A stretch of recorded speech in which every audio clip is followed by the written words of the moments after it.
By now, the world is aware that Troy Davis, a 42-year-old black American from Georgia, was executed after the Supreme Court of the United States denied his 11th hour appeal.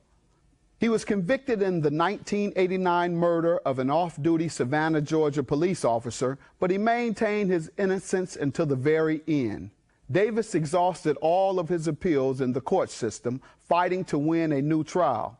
He presented affidavits from 7 of the 9 witnesses at his trial who recanted their original testimony. Despite the overwhelming doubt surrounding his guilt, Davis never received a new trial and was unjustly put to death by lethal injection. I don't like to contradict other judges, but Davis should have been granted a new trial so that he could prove his innocence. This was, without a doubt, a grave miscarriage of justice. We've long known our justice system is broken. Davis's execution shows us just how flawed the system has become. Too often, prosecutors and parole boards simply refuse to admit they are wrong or have doubts about the guilt of the accused. Our nation's governors are often unwilling to sacrifice their political careers in the name of doing the right thing. Troy Davis was failed at every step of the judicial process. America must revamp its legal system, beginning with the way we investigate and arrest suspects and continuing to the way we prosecute them and the way we handle appeals. We must not allow prosecutors to convict an individual based solely on eyewitness testimony when new evidence is introduced or witnesses recant their testimony. A new trial should automatically be granted when this occurs. Lastly, we need a nationwide ban on the death penalty. One innocent man put to death is one too many. If we can't be certain of the legitimacy of the convictions, the practice must be halted. It is criminal that this man was executed with so much doubt surrounding his case, and Georgia has blood on its hands. Karma.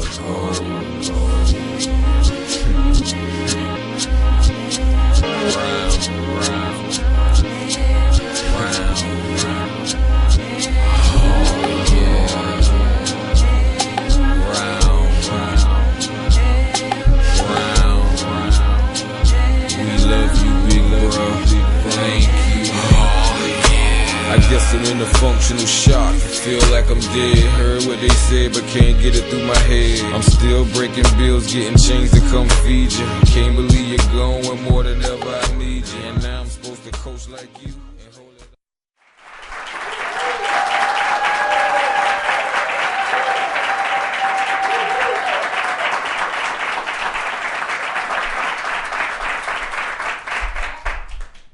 Well, hello, and welcome to the Mills Connection Show. I'm your host, Carla Mills Tatum. Today's topic is the Troy Davis story. I have attorney Gerald Griggs. How you doing? Good to be here. Thank you so much. Thank you. And I have Troy Davis's cousin, E. Red. Thank you so much for coming to the show. Thank you for having me. I don't know if everybody knows exactly the travesty, the awful thing that happened to Troy Davis, but what we're going to do today is we're going to talk about what happened, and we're going to talk about what still needs to be done. All right, Earl, tell me the story. Well, in a nutshell, it starts off in 1989, and there was a police officer was shot trying to break up a fight between a couple of people in the parking lot of Burger King and Greyhound on close down by the river in Savannah. But long story short, the police came and they did the investigation, and they had a guy who was actually there involved in the situation go say Troy did it. You know, Troy had been gone. Troy wasn't even with them at the time. They had just separated from each other and went 2 different ways. So there you go. He's not even at the scene to begin with. So long story short, they put out a manhunt for him, and they came through our neighborhood. We all stayed in the same neighborhood. They came through Cloverdale and shut the neighborhood down. There had to be about 7 or 8 police cars on every street, and the ones that wasn't in cars was on bikes or they were walking. And they were slamming anybody to the ground that resembled a certain height or anything, you know. So that pretty much took place for a couple of days, and once Troy was actually going into service. So once he found out what was going on, he came immediately back to Savannah and turned himself in. There was never any anything to do with him running or anything. He did not know he was being looked for. So he just wasn't there. Exactly, he wasn't there. So how do you know you're being looked for something that was done that you wasn't even around when it happened? So in a nutshell, that's what happened. They arrested Troy. Once he came back and turned himself in, they took him down to the Savannah Police Department and put him on the news so they can, have their day of glory. We caught him, we caught him. He was a face that they had pasted to this crime already. So you got to think, Savannah is not half as big as, most cities. So they had a trial there like that, but mostly white jurors. You're talking about the old school South, the old South, which is well and alive in Savannah, Georgia. So you had a trial that was like that, and before you knew it, Troy was in prison. All right, my question, I understand the story, but there's still a lot of black people in Savannah, Georgia. How can you get somebody that wasn't at the scene of the crime, didn't have a gun, wasn't there? I don't understand how he was in jail for 22 years and nobody did anything. How does that happen? How does a black man sit in jail for 22 years? Well, you have to understand how the Georgia justice system works. Trials happen very quickly based on very little evidence, and it's basically an assumption that the police arrest someone, they must have done something. We have to rush to judge and to convict.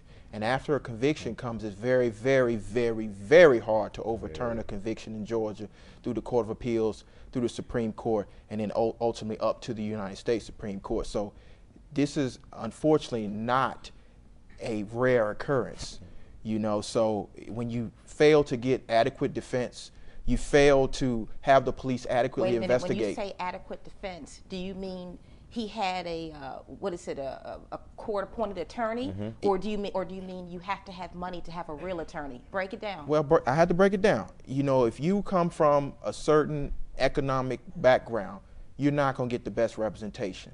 You're going to get potentially a public defender who's overworked and underpaid that has 800-900 cases, and you are just a police report. Where if you have a certain higher economic standing, you can pay for an attorney who actually has investigators, who actually go out and interview witnesses, who can actually recreate crime scenes, who can pay experts and can take on the state and put the state on a disadvantage. But unfortunately, for most of our young African American men, that does not happen. So you get 12 in the box and a one-way trip to Jackson.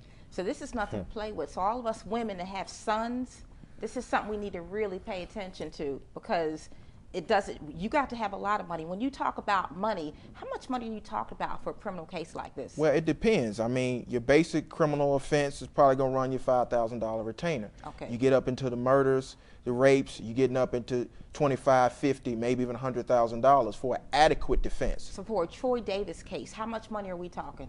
Ooh, Times 22 years now. Oh, we're talking well into the millions. Oh, so you're saying that if you're a black person and if you're not a multimillionaire, then your child could rot in jail. But see, here's the thing we in the African American community fail to realize. It's not just one family that's on trial. It's the whole community that's on trial. So if the whole community pulls together and helps to retain attorneys out there who are not looking to get rich, but who are looking to defend, those funds can be raised, because an adequately defended case, you need an attorney, you need an investigator, and you need to go out and find the witnesses. That does not cost a lot. All right, well, I got another thing. Troy Davis, there was one eyewitness. How can you build a case on one eyewitness when Troy wasn't there? That's where I'm baffled at. Well, it wasn't a thing of eyewitness. That was a story that was fabricated. So the person who told it, the person that told it wouldn't get in trouble. To make a long story short, along with other things he's done, threatened people's lives, things of that nature. You're talking about a person who's been to jail 36 times for similar crimes in 22 years. So you're saying the real killer, still walking y'all the street. know who the real killer is? Still walking the street. He's been in jail 36 times. No, he hasn't been in jail 36 times. He's been tried and sent home 36 times. Oh my God. See, when you get in good with him, it turns into a good job. All right, well, another thing I don't understand. Now, Casey Anthony, not trying to change the story, but this is a white woman. We know that she killed her baby. She served 4 years, but she's out now. It goes back to what he just said. It goes back to the same thing. She comes from a system. She comes from a economical background where she can go out and get a good lawyer, and her family can go get all the bells and whistles she needs to get off.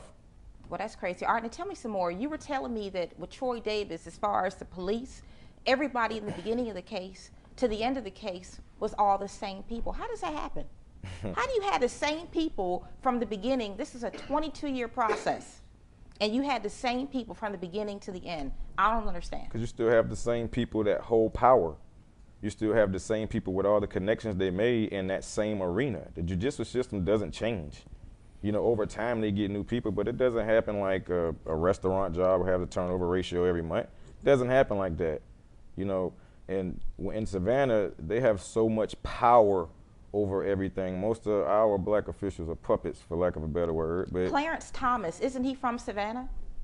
Isn't he a Supreme Court justice from Savannah, Georgia? Yeah, Were y'all able to go to him? He was also involved from the very beginning too. This is what I'm trying to tell you. All these same people were involved. They just got their jobs. They moved up the ladder over the years. Mm-hmm. That's all that happened. Yeah. That's all that happened.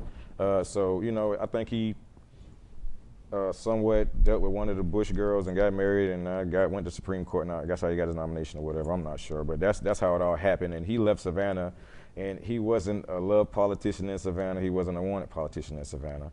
But, you know, still at that, we don't, you know, people in Savannah, you know, everybody is judgmental everywhere, which is a bad thing. But at the same time, his family is there. And, you know, all his family don't support what he does and who he is. So you can't give those people hell just because something someone else does in their family. All right. We have Jesse Jackson. We got Al Sharpton. I mean, we have Lowry, NAACP. What did they do? They all did, I believe, I can say the certain amount of people you just spoke of that I was in cahoots with, or the family has been in cahoots with, that we know what they have done. That's all we can speak for. Well, what did they do? He 22 years. I'm well, still a big part of what they okay. did is help get the publicity out. I mean, because that's the biggest part of the thing. It takes millions of dollars to get that kind of advertising, which we don't have, of course. So, I mean, one thing they did do, they made people conscious of it. You know, so making it aware, making people conscious of it and making people aware, it did help shed a lot of light on the situation. But was there more things that can be done? Honestly, yes, it was from everybody. But you know, you can't knock people for what they've tried to do, especially if they're doing it in a good light, you know. So. All right, Gerald, here's what I still don't understand. Y'all got to break it down for me. I mean, I understand what's going on with black men. I do. And I know that you said last show that they're building jails and prisons for us. Prison industrial complex. That's right. They're doing it now for us. But still, aren't we smart enough to see what's going on? And but still, 22 years. I guess what I'm just baffled of, 22 years. How does this happen? I think that we as a society don't really realize how real and how impactful the prison industrial complex really is. Break it down. And what I mean by that is, if you're socialized by the media to act a certain way, to dress a certain way, to affiliate yourself with a certain group of people, and then to be profiled and put into a system to be grinded up as meat, you get this result. And my problem is, and I love the activism and I love the awareness, but we're not in the courtroom. I wish, one, I could have been in the courtroom, or lawyers like me 22 years ago, to protect this injustice from ever happening at the trial. That's right. But after you get past the trial, we need to continue to fight in the appellate court and hold those judges' feet to the fire, because the law in Georgia is the same. It's just the way it's applied is the problem. So why aren't any of us, well, here's another thing then. I mean, I know plenty of black attorneys. What is the problem? What is the problem? I know tons. I work in a law firm. I know plenty of black attorneys. Why aren't we on different levels? Why aren't we doing anything? Well, the problem is, and I can't speak for all of my African-American brethren, but I think the problem is, some of it is we've arrived. Yeah. We're comfortable. Yeah. It's not going to happen to us. But then one day you cut on the TV and it does happen to you. But every day you look at the news, it's happening to us. Every single day. I got plenty of friends who've had kids. My son, and I can be honest, was arrested before. Okay, so let's be realistic. Everybody that I know who has kids my age, not everyone, but a lot of them have been in jail for stupid things. Well, it's a cycle. All right, it's a cycle on both ends. If you do not know that there's a whole nother world past where you live, you don't know. You know what I'm saying? So it's a very simple process. If Wait you a minute, don't know, I gotta clap on that.